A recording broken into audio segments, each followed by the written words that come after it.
A new danger. November 24th to December 1st. Here we were then once more at sea, and although on board a ship of which the stability was very questionable, we had hopes, if the wind continued favorable, of reaching the coast of Guiana in the course of a few days. Our way was southwest, and consequently with the wind, and although Curtis would not crowd on all sail lest the extra speed should have the tendency to spring a leak afresh, the Chancellor made a progress that was quite satisfactory. Life on board began to fall back into its former routine. The feeling of insecurity and the consciousness that we were merely retracing our path doing much, however, to destroy the animated intercourse that would otherwise go on between passenger and passenger. The first few days passed without any incident worth recording. Then, on the 29th, the wind shifted to the north, and it became necessary to brace the yards, trim the sails, and take a starboard tack. This made the ship lurch very much on one side, and as Curtis felt that she was laboring far too heavily, he clewed up the topgallants, prudently reckoning that, under the circumstances, caution was far more important than speed. The night came on dark and foggy. The breeze freshened considerably, and, unfortunately for us, hailed from the northwest. Although we carried no topsails at all, the ship seemed to heel over more than ever. Most of the passengers had retired to their cabins, but all the crew remained on deck, while Curtis never quitted his post upon the poop.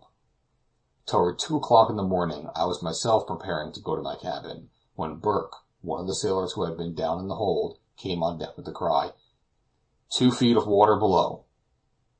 In an instant, Curtis and the boatswain had descended the ladder. The startling news was only too true. The sea water was entering the hold, but whether the leak had sprung afresh, or whether the caulking in some of the seams was insufficient, it was then impossible to determine. All that could be done was to let the ship go with the wind, and wait for day. At daybreak they sounded again. 3 feet of water, was the report. I glanced at Curtis. His lips were white, but he had not lost his self-possession.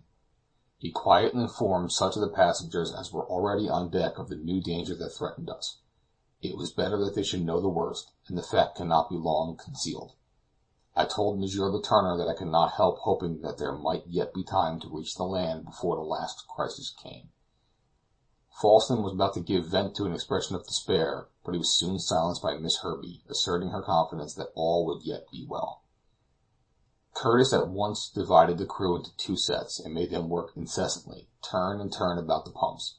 The men applied themselves to their task with resignation rather than with ardor. The labor was hard and scarcely repaid them. The pumps were constantly getting out of order, the valves being choked up by the ashes and bits of cotton that were floating about in the hold, while every moment that was spent in cleaning or repairing them was so much lost time. Slowly but surely the water continued to rise, and on the following morning the soundings gave 5 feet for its depth. I noticed that Curtis's brow contracted each time the boatswain or the lieutenant brought him their report. There was no doubt it was only a question of time, and not for an instant must the efforts be keeping down the level be relaxed.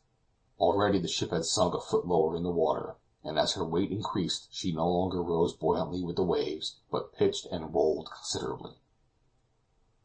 All yesterday and last night the pumping continued, but still the sea gaining upon us.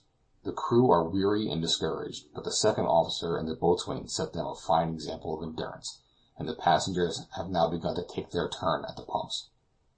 But all are conscious of toiling almost against hope. We are no longer secured firmly to the solid soil of the Ham Rock reef, but we are floating over an abyss, which, daily, nay hourly, threatens to swallow us into its depths. End of chapter 22.